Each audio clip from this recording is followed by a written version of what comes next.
Howdy! My name is Jess, and thanks for joining us for this session of Right Right. Today we're going to discuss dangling and misplaced modifiers.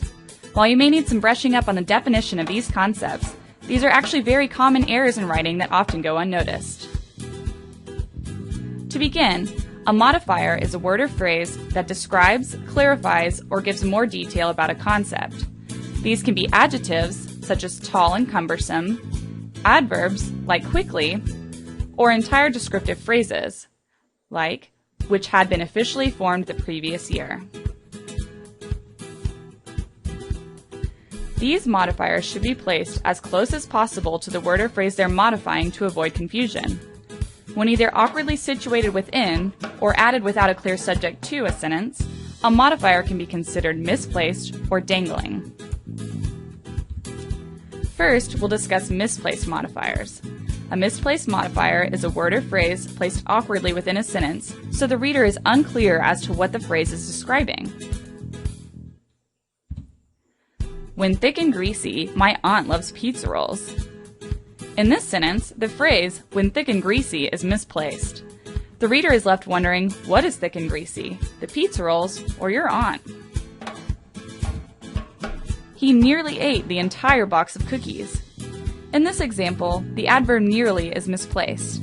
Did the subject eat almost all of the cookies in the box, or did the subject nearly start snacking but never actually eat anything? While most people would understand what you mean, the entire meaning of the sentence changes with this adverb being placed directly before the verb. Covered with hot melted cheese, we ate the pizza. So wait, was the pizza covered in hot cheese, or were you? And lastly, the hunter crouched behind a tree waiting for a bear to come along with a bow and arrow. Was the hunter crouched down holding a bow and arrow, or is he waiting for an armed bear to come along in the forest? Luckily, misplaced modifiers can be easily solved by simply moving the modifier closer to the word you are describing. We ate the pizza covered with hot melted cheese. My aunt loves thick and greasy pizza rolls. The hunter crouched behind a tree with a bow and arrow waiting for a bear to come along. He ate nearly the entire box of cookies. Next, we'll discuss the second category, dangling modifiers. A dangling modifier is a word or phrase that modifies a word not clearly stated in the sentence.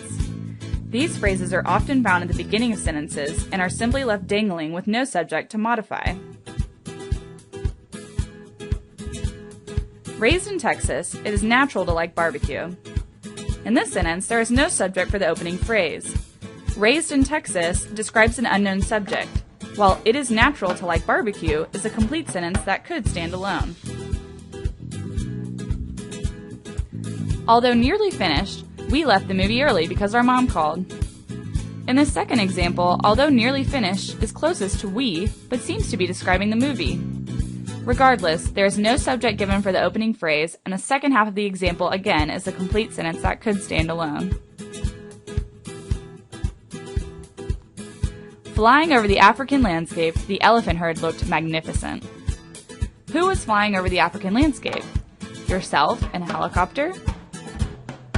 Or an entire elephant herd like Dumbo with his ears? There are several strategies you can employ to easily remedy dangling modifiers. First, you can name the appropriate or logical doer of the action as the subject of the main clause. Raised in Texas, I naturally like barbecue. Now the reader knows that you were raised in Texas and therefore naturally like barbecue. Secondly, you can change the opening phrase that dangles into a complete introductory clause by naming the doer of the action in that clause.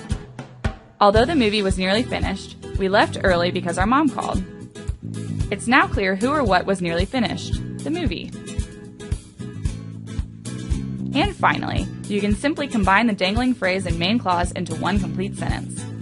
The elephant herd looked magnificent as we flew over the African landscape. By adding the subject we to specify who was flying and moving the phrase to the end of the sentence, the reader can easily discern which subject is completing what action. Well, that wraps up our podcast on misplaced and dangling modifiers. Thanks again for joining us on Write Right, and tune into our other podcasts to help with other common grammar mistakes.